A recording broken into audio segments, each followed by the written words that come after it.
අයිබෝවන් ගොඩක් කාලෙකට පස්සේ වීඩියෝ එකක් කරන්නේ පුංචි දෙයක් බෙදා හදා ගන්න. මේ මං අතේ තියෙන මගේ පාස්පෝර්ට් එක මේ නිකම් පාස්පෝර්ට් එකක් නෙවෙයි. ප්‍රංශ රාජ්‍යයෙන් ප්‍රංශ එම්බසි එකෙන් ඉමිග්‍රේෂන් එකේ කියමුකෝ.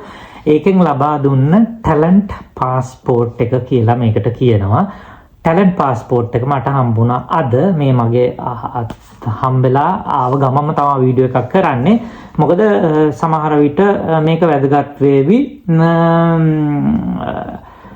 වැදගත් තොරතුරක් වේවි. ටැලන්ට් පාස්පෝර්ට් එකක් කියන්නේ මොකද්ද? ටැලන්ට් කියන්නේ දක්ෂතාවයනේ. කිසියම් කෙනෙක් තුල තියෙන දක්ෂතාවයක් ඒ රටේ රජයට ඔප්පු කරලා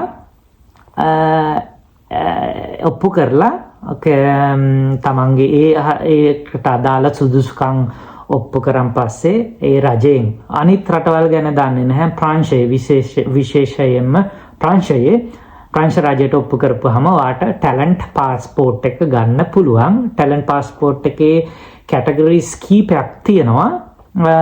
ඒ කියන්නේ ඉල්ලුම් කරන්න ආයුධම් කරන්න සුදුසුකම් ලබා ගන්න කැටගරිස් කීපයක් තියෙනවා. ඉතින් බොහොම පොඩ්ඩයි තියෙන්නේ. ඉතින් ඒ එක කැටගරි එකකට මම අයිති වුණා.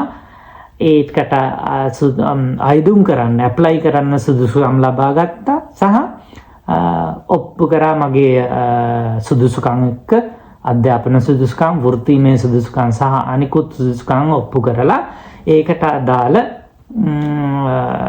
ඒ ක්‍රමවේදයෙන් ඉවර කරලා එතනින් පස්සේ තමයි මේ පාස්පෝර්ට් එක හම්බුනේ.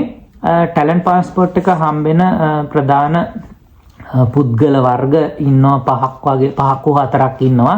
ඒක තමයි highly qualified employees ලාට. ඒ කියන්නේ මෙහි salary range එකක් තියෙනවා. ඒ salary ට වඩා පඩි ගන්න internationally reputed companies වල professional job එකක් කරපු professional job qualifications තියෙන අයට සහ ඊට පස්සේ internationally reputed persons ලාට. ඒ කියන්නේ ජාත්‍යන්තර වශයෙන් කීර්ති නාමයක් දිනාගෙන තියෙන පුද්ගලයින්ට ගන්න පුළුවන්. ඊට පස්සේ පුළුවන් සිංගර්ස්ලාට, ඇක්ටර්ස්ලාට සහ ආටිස්ට්ලාට. ඒ කියන්නේ සමාජයේ ප්‍රචලිත චරිත විදිහට ඉන්නේ. සමාජයේ ප්‍රචලිත චරිත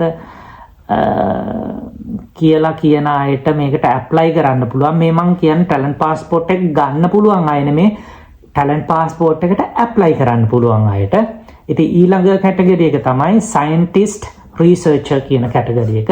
විද්‍යාඥයින්ට සහ පර්යේෂකයින්ට පුළුවන් මේ ටැලන්ට් පාස්පෝර්ට් එක ලබා ගන්න. ඉතින් මේ ඔය කියපු කැටගරිස් වලින් මගේ කැටගරි එක මට ඉල්ලුම් කරන්න සුදුසුකම් ලැබුවේ රිසර්චර් සයන්ටිස්ට් කියන කැටගරි එක. එහෙම නැත්නම් විද්‍යාඥ පර්යේෂක කියන කැටගරි එක යටතේ තමයි මට ඇප්ලයි කරන්න මේකට අවස්ථාව හම්බුනේ. ඉතින් ඒකට අදාළ සුදුසුකම් ඔප්පු කරලා අද මේ පාස්පෝර්ට් එක ලබා ගත්තා.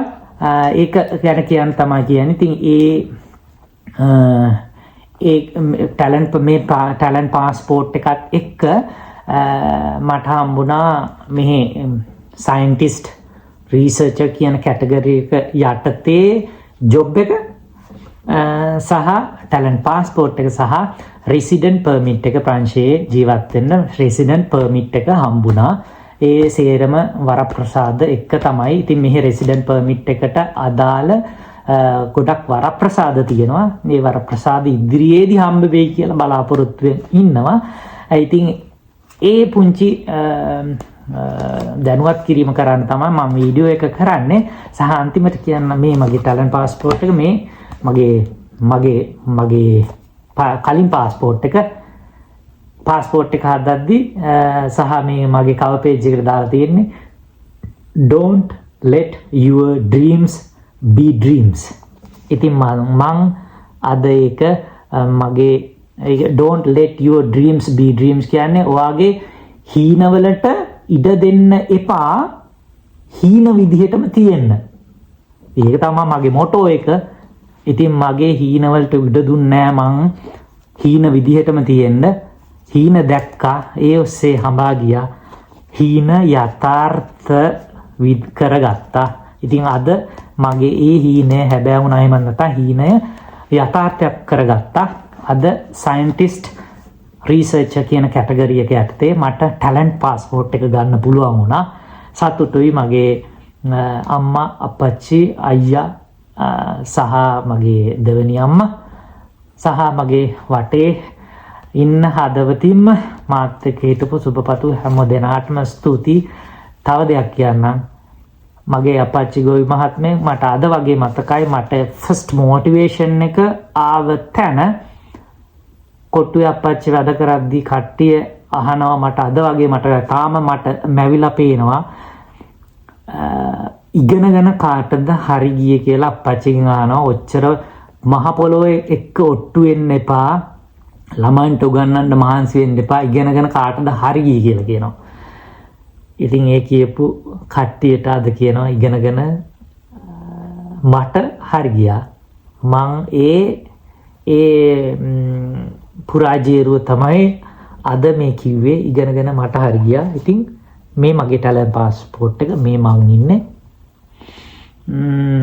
මොකක්hari මේ කැටගරි එකේ අතේ ඔයගලන්ට පාස්පෝර්ට් එක හෝ රෙසිඩන්ට් පර්මිට් එක ඇප්ලයි කරන්න සුදුසුකම තියනවා නම් හරි මොන හරි විස්තර දැනගන්න ඕන නම් හරි පොඩි මැසේජ් එකක් දාන්න.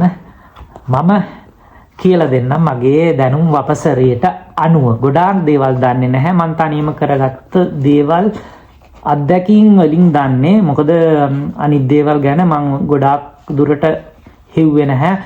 මං රට කොහොමද මගේ ඉංජිනේරු උපාධිය ඉවර කරලා අවුරුදු ගාණක් වැඩ කරලා ට්‍රැවල් කරලා මෙහි MSc එකකට මාස්ටර්ස් ඩිග්‍රී එකකට ඇවිල්ලා ඒක ඉවර කරලා ඒ අතරේ රටවල් 50ක් මගේ පැෂන් එක ට්‍රැවලින් ඒ අතරේ රටවල් 50ක් ට්‍රැවල් කරලා කම්ප්ලීට් කරලා හැමදේම කරලා ඊට පස්සේ ඉවර වෙලා තමයි මට හිතුණා හරි දැන් සෙටල් වෙන්න කාලේ හරි.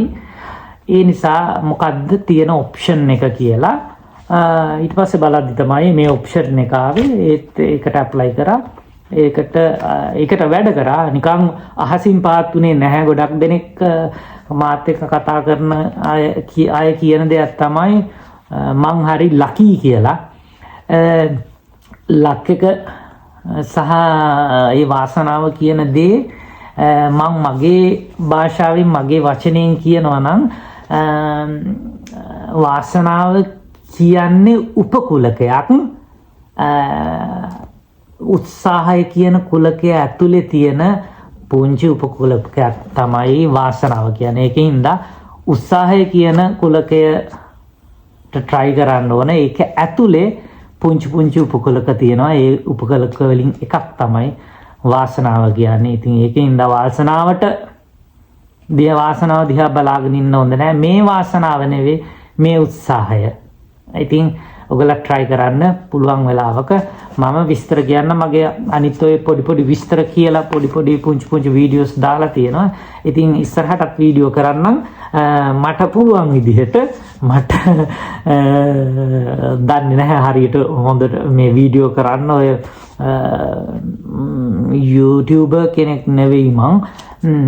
පුළුවන් විදිහට වීඩියෝ කරන්න. එහෙනම් ආයි වීඩියෝ එකකින් වැදගත් තොරතුරක් අරගෙන ආයෙ හම්බ වෙනතුරු ආයිබෝවන් හැමෝම සතුටින් ඉන්න උත්සාහ කරන්න.